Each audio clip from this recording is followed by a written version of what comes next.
Hello दोस्तों, कैसे हैं आप सभी। आशा करता हूँ कि बहुत अच्छे होंगे। यदि चैनल पर नए हों तो चैनल को सब्सक्राइब करें। वीडियो पसंद आ रही हो तो वीडियो को लाइक करें और इसको शेयर करें। आज का जो हमारा विषय है वो है उत्तर प्रदेश बजट 2023-24। इसके पहले हमने इकोनॉमिक सर्वे पे बात किया। उसके पहले आपकी वीडियोस केंद्रीय बजट के पे आई, जो भारत सरकार का बजट आया है। फिर और जो आज का विषय है वो उत्तर प्रदेश बजट।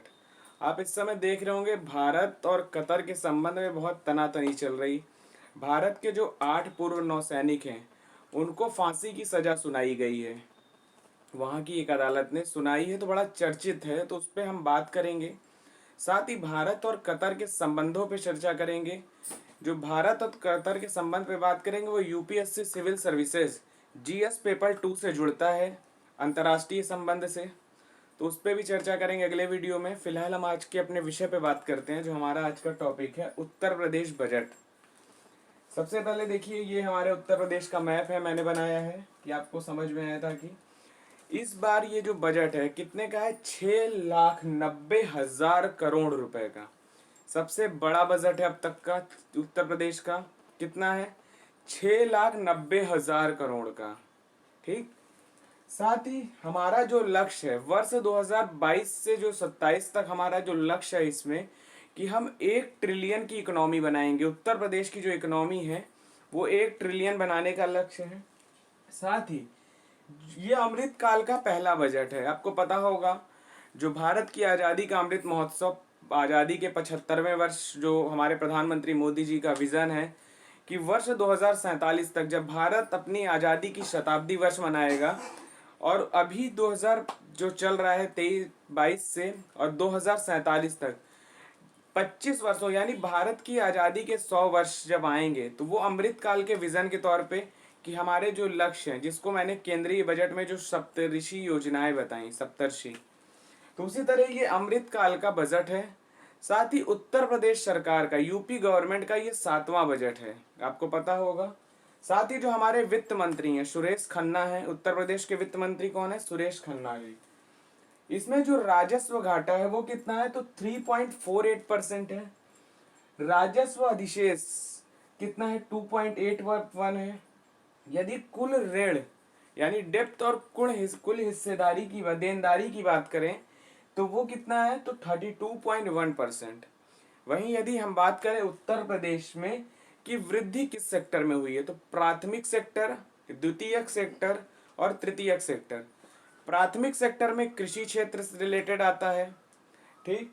द्वितीयक में आपका विनिर्माण उद्योग, इंडस्ट्रियल क्षेत्र आता है, जहाँ से कोई कंपनी लगाई गई, उसका उत्पादन किया जा रहा है किसी चीज़ का, तो वह द्वितीय क्षेत्र में आता है। जैसे कृषि से मान लीजिए कोई, जैसे कपास लिए और फिर कपास की कटाई बुनाई होने लगी, तो वो सेकेंडरी सेक्टर में आता है। नेक्स्ट है तृतीय क्षेत्र, जो सेवा क्षेत्र में आता है। तो देखिए प्राथमिक क्षेत्र कितना है? वृद्धि हुई है 16.2%, वृद्धि हुई है। वहीं द्वितीय क्षेत्र में 14.9% की वृद्धि हुई है, और तृतीय क्षेत्र में 14% की वृद्धि, यानी तीनों सेक्टरों में वृद्धि हुई है। अब एक ग्राफ बनता है जिसमें बताया जाता है कि 1 रुपए को दर्शाया जाता है कि रुपए कहाँ से आते हैं और कहाँ जाते हैं। तो देखिए 1 रुपए के हिसाब से ये मैप बनते हैं। जो 14.6 पैसे हैं वो लोक ऋण में, ऋण से आता है। साथ ही जो 0.4 पैसे हैं वो है। नेक्स्ट है आपका स्वयं कर राजस्व में जो है 38.4 पैसे, 8 पैसे आते हैं। साथ ही करेक्टर राजस्व जो है वहां से 3.5 पैसे आते हैं। केंद्रीय करों में राज्यों का जो अंश है उससे 27 पैसे गवर्नमेंट को मिलते हैं। केंद्र से जो अनुदान मिलता है उसमें आपको 14.9 पैसे मिलते हैं, और 0.8 पैसा जो आता है वो लोक लेखा निधि से आता है। लोक लेखा से जो आता है उससे हमें मिलता है कि जो वहां पे कर, एक तरह से टैक्स के रूप में लोग जो जमा करते हैं। नेक्स्ट है पैसे जाते कहाँ कहाँ है। देखिए सबसे ज्यादा क्या है? पूंजीगत परिव्यय। पूंजीगत परिव्यय मान ली कोई चीज मैंने बनाई, जैसे आप कोई कुछ चीज ऐसे होती है जिसको बनाए उससे इनकम नहीं होती, लेकिन कुछ चीज ऐसे होती है जैसे आपने पुल बनाए तो टैक्स के माध्यम से आपकी इनकम हुई। तो पूंजीगत परिव्यय में आपका 21.7 पैसा जाता है, आपका खर्च होता है पहले। साथ ही जो आपका 7.1 पैसे हैं, 3.1 पैसे हैं, वो ऋण ऋण में जाते हैं। किसमें? ऋण प्रतिदान में जाते हैं। नेक्स्ट आपका जो है ऋण और इसकी अग्रिम में कितने जाते हैं? तो 1.4 पैसा जाता है। नेक्स्ट है आपका 11.7 पैसा वेतन में जाता है। सहायता में ब्याज में 7.4 पैसे जाते हैं। पेंशन में जो जाता है वो 12.1 पैसा जाता है। साथ ही अनुदान, सहायता अनुदान में कितना जाता है? तो 9.2 पैसा। वहीं अगर सब्सिडी की बात करें तो 3.9 पैसे आपके जाते हैं। वहीं स्थानीय निगम निकाय की बात करें तो 3.5 पैसे जाते हैं। ठीक, एक बार इस वीडियो को यदि नहीं समझ में आएगा तो आप रिपीट करके देखिएगा। अब नेक्स्ट बात करें वस्त्र उद्योग में। अब देखिए इन्होंने किस सेक्टर में कितना दिया है। तो वर्ष 2023 और 24 में जो हमारी जीएसडीपी है, सकल घरेलू उत्पाद जिसको बोलते हैं, ग्रॉस डोमेस्टिक प्रोडक्ट, उसमें 2022-23 की तुलना में 19% की वृद्धि हुई है। यानी जो 22-23 में था उससे जो हमारा जो अभी 23-24 का बजट है उसमें अनुमान ऐसा है कि 19% की हमें वृद्धि देखने को मिलेगी। साथ ही जो राजकोषीय घाटे का अनुमान है वो कितना है? तो 3.97% है। ठीक, वहीं यदि हम बात करें इसमें कुछ योजनाएं हैं किस पे कितना आवंटन हुआ है। एक चीज और देखिए, जो हमारी जीडीपी में सबसे ज्यादा योगदान कौन सा सेक्टर देता है। यहाँ तो हमने देखा कि वृद्धि कितने में हुई, जैसे प्राथमिक की कितनी हुई, द्वितीयक की कितनी, तृतीयक की बताया अभी। तो उसी तरह इसमें है कि यूपी में जो जीडीपी में योगदान किसका है, कितना। तो सेवा क्षेत्र सबसे ज्यादा है, 47%, यानी 47% योगदान है। नेक्स्ट पे है कृषि का, 28.4% का योगदान है। और बात करें उद्योग क्षेत्र की तो 24.6% का योगदान है।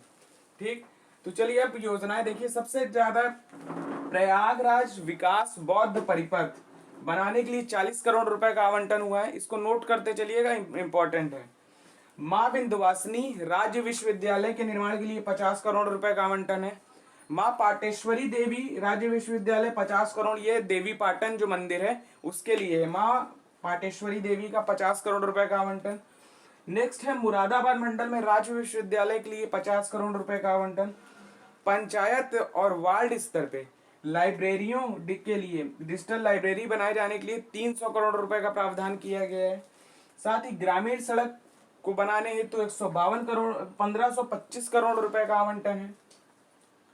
फिर से एक बार सुनिएगा, प्रयागराज विकास बौद्ध परिपथ के लिए 40 करोड़ रुपए, माँ विंध्यवासिनी राज्य विश्वविद्यालय बनाने के लिए 50 करोड़ रुपए का आवंटन है। माँ पाटेश्वरी देवी विश्वविद्यालय जो कि देवी पाटन में है, 50 करोड़ रुपए का आवंटन है। मुरादाबाद मंडल राज्य विश्वविद्यालय बनाने के लिए 50 करोड़ का आवंटन है। पंचायत और वार्ड स्तर पर डिजिटल लाइब्रेरी बनाने के लिए 300 करोड़ रुपए का आवंटन है। ग्रामीण सड़क को बनाने हेतु 1525 करोड़ का आवंटन है। रेलवे और ओवरब्रिज के निर्माण हेतु 1700 करोड़ का आवंटन है। धार्मिक पर्यटन को बढ़ावा देने के लिए 1000 करोड़ का आवंटन है। औद्योगिक लॉजिस्टिक पार्क बनाने के लिए 50 करोड़ का आवंटन है। साथ ही न्यायालय परिसर के निर्माण करने के लिए, उसके सुचारू रूप से एवं उसके आवास जो है उसको बनाने के लिए 700 करोड़ का आवंटन है। राज्य विधि विद्यालय जो कि प्रयागराज में बन रही है, लॉ यूनिवर्सिटी, उसके लिए 103 करोड़ रुपए का प्रावधान किया गया है। नेक्स्ट है खेलो इंडिया, जो हमारी खेल को क्षेत्र को है उसको बढ़ावा देने के लिए, ताकि आप देखिए जैसे ओडीओपी है उसी तरह एक खेल एक राज्य की तरह तर्ज एक खेल एक जिला आया है। तो उसी के तहत खेलो इंडिया के लिए देखिए 30 करोड़ रुपए। खेल विकास कोष बनाया जाएगा जो कि 50 करोड़ रुपए की निधि से शुरू होगा। साथ ही नंद बाबा दुग्ध मिशन, दुग्ध क्षेत्र को बढ़ावा देने के लिए 61.21 करोड़ रुपए का आवंटन किया गया है। साथ ही महाकुंभ जो लग रहा है 2025 में महाकुंभ है प्रयागराज में, तो उसके लिए 2500 करोड़ रुपए का आवंटन किया गया है। नेक्स्ट है समग्र शिक्षा अभियान, उसके लिए कितना किया गया है? तो 2225 करोड़ रुपए, 55 करोड़ का आवंटन है। फिर से सुनिएगा, 20,255 करोड़ का आवंटन है। ठीक, नेक्स्ट है इको टूरिज्म को बढ़ावा देने के लिए आपका ये है लगभग 2 से 5 करोड़ रुपए का इनका आवंटन है। राज्य सड़क विधि निधि के लिए 3000 करोड़ रुपए की, राज्य के अंदर की जो सड़क डेवलपमेंट करना है उसके लिए 3000 करोड़ का। साथ ही अंतर्राष्ट्रीय फिल्म सिटी जो कि उत्तर प्रदेश में बन रही है उसके लिए कितना है, तो 1000 करोड़ का आवंटन है। एक बार फिर से दोबारा सुन लीजिएगा। ग्रामीण सड़क के विकास हेतु 1525 करोड़ का आवंटन है। रेलवे और ब्रिज के लिए 1700 करोड़ का। धार्मिक पर्यटन को बढ़ावा देने के लिए 1000 करोड़ का आवंटन है। औद्योगिक लॉजिस्टिक पार्क बनाने के लिए 50 करोड़ का। न्यायालय परिसर के निर्माण के लिए 700 करोड़ का आवंटन है। राज्य विधि विद्यालय जो कि प्रयागराज में बन रहा है 103 करोड़ रुपए का आवंटन है। खेलो इंडिया यूथ गेम्स जो है जो कि उत्तर प्रदेश में, उसके लिए 330 करोड़ का आवंटन है। खेल विकास कोष के लिए 50 करोड़ का आवंटन है। नंद बाबा दुग्ध मिशन के लिए 61.21 करोड़ रुपए का आवंटन की। महाकुंभ 2025 के लिए 2500 करोड़ रुपए का आवंटन है। समग्र शिक्षा अभियान के लिए 2255 करोड़ का आवंटन है। इको टूरिज्म को बढ़ावा देने के लिए लगभग 200 करोड़ का आवंटन है। राज्य सड़क निधि के लिए 3000 करोड़ का आवंटन है। अंतर्राष्ट्रीय फिल्म सिटी के निर्माण के लिए 1000 करोड़ रुपए का आवंटन है। सहारनपुर, फतेहपुर, बलिया में स्पोर्ट्स कॉलेज बनाए जाने के लिए 20 करोड़ का आवंटन है। और खेल विश्वविद्यालय जो कि मेरठ में बन रहा है स्पोर्ट्स सिटी के तौर पे, स्पोर्ट्स यूनिवर्सिटी, जिसके लिए 300 करोड़ का आवंटन है। मुख्यमंत्री कन्या सुमंगला योजना 10.50 करोड़ रुपए आवंटन किए गए हैं। निराश्रित और विधवा समर्थन योजना, इसके लिए 4032 करोड़ का आवंटन है। सामूहिक विवाह योजना, उसके लिए 600 करोड़ का आवंटन है। स्वयं सहायता समूह 83 करोड़ रुपए का आवंटन है इसमें। नेक्स्ट है महिला सामर्थ्य योजना के लिए 63 करोड़ का आवंटन है। कृषि एसिलेटर कोष बनाया गया किसानों के लिए, उनकी स्थिति को सही करने के लिए, तो 20 करोड़ का आवंटन। दिव्यांग पेंशन योजना के लिए 1120 करोड़ का आवंटन है। मुख्यमंत्री जन आरोग्य योजना के लिए 100 करोड़ रुपए का आवंटन है। मुख्यमंत्री दुर्घटना बीमा योजना के लिए 12 करोड़ का आवंटन। वन डिस्ट्रिक्ट वन प्रोडक्ट के तहत जो मॉल बन रहा है कि आप देखिए लखनऊ में जो बन रहा है, तो उसके लिए 200 करोड़ का आवंटन है। साथ ही राज्य संरक्षण केंद्र के लिए 120 करोड़ का आवंटन है। और ऊर्जा नीति को वर्ष 2026 जो आई है हमारी 2022 की, उसमें लक्ष्य है कि 2026 और 27 तक 22,000 मेगावाट प्राप्त करना है। लो कॉस्ट रिलायबल पावर, मतलब कम न्यूनतम स्तर पे, कम खर्च पे इसको प्राप्त करने का लक्ष्य है। कुष्ठ रोग के लिए पेंशन योजना के लिए 42 करोड़ का आवंटन है। युवा अधिवक्ता को, जो युवा है वो एडवोकेट की तैयारी करना चाहते हैं, तो उनको शुरुआत के जो 3 वर्ष होंगे उनको किताब और पत्रिकाएं मुहैया कराने के लिए 10 करोड़ रुपए का आवंटन किया गया है। 14 नए मेडिकल कॉलेज, कि यहाँ पे मेडिकल कॉलेज को बढ़िया तरीके से बनाया जाए तो और यहाँ पे लोगों का इलाज सुचारू रूप से हो सके, उसके लिए 2491 करोड़ रुपए का आवंटन किया गया है। नेक्स्ट है आपका ये आवारा पशु की देखभाल, जो आवारा पशुएं घूमते हैं उनकी देखभाल के लिए 750 करोड़ का आवंटन है। मातृ वंदना योजना के लिए 120 करोड़ रुपए का आवंटन है। पुलिस कमिश्नरेट, आप देखिए उत्तर प्रदेश के 7 जिलों में कमिश्नरेट लागू कर दिया गया है, उसी लिए उसके लागू करने के लिए जो खर्च आते हैं उसके लिए 850 करोड़ का आवंटन है। जल जीवन मिशन बहुत इंपॉर्टेंट है, इसको ध्यान रखिएगा, इसके लिए 25,350 करोड़ का आवंटन है। नेक्स्ट है स्टार्टअप, इसके लिए 60 करोड़ का आवंटन है। उत्तर प्रदेश पर्यटन नीति जो आई है उसमें क्या है कि 10 लाख करोड़ का निवेश किया गया है। इसमें 5 वर्षों में 20,000 लोगों को रोजगार सृजन करना, साथ ही उनकी आजीविका को सुचारू रूप से चलाने के लिए इसको लाया गया है। नेक्स्ट है झांसी चित्रकूट लिंक एक्सप्रेसवे के औद्योगिक गलियारे, जो कॉरिडोर है उसके निर्माण के लिए आपका आया है 200 करोड़ रुपए का आवंटन हुआ है। गोरखपुर, नेक्स्ट है गोरखपुर लिंक एक्सप्रेसवे के लिए 200 करोड़ का आवंटन है। नेक्स्ट वाराणसी गोरखपुर मेट्रो परियोजना के लिए 100 करोड़ का है। कानपुर मेट्रो के लिए 585 करोड़ और आगरा मेट्रो के लिए 465 करोड़ का आवंटन किया गया है। तो आप ये देखिए कितने चीजें हमने इसमें कवर की हैं कि पैसे कहाँ से आते हैं, राजकोषीय घाटा कितना है, राजस्व घाटा कितना है, यूपी में राजस्व अधिशेष कितना है, कुल ऋण की हिस्सेदारी कितने हैं, साथ ही जितनी योजनाएं हैं इसमें सारी योजनाओं पे हमने चर्चा की। साथ ही यूपी किस किस चीज में प्रथम स्थान पे है, तो आप देखिए यूपी दुग्ध में प्रथम स्थान पे है। जनसंख्या के मामले में आपने देखा सबसे ज्यादा है। साथ ही जो हमारे यहाँ अन्य मतलब जैसे हमारे यहाँ टेक्नोलॉजी के क्षेत्र में आप देखिए तो यूपी का दूसरा स्थान है। इसी तरह अन्य कई चीज़ें हैं जहाँ पे यूपी नंबर 1 स्थान पे आता है। ठीक, तो ये आपके सारे टॉपिक थे, इसमें आपने देखा। और यदि वीडियो आपको पसंद आ रही है तो वीडियो को लाइक करिए, सब्सक्राइब करिए और शेयर करिए। ठीक, तो अगले वीडियो में आप सबसे मुलाकात होगी, तो आप इसी तरह वीडियो पे बने रहिए।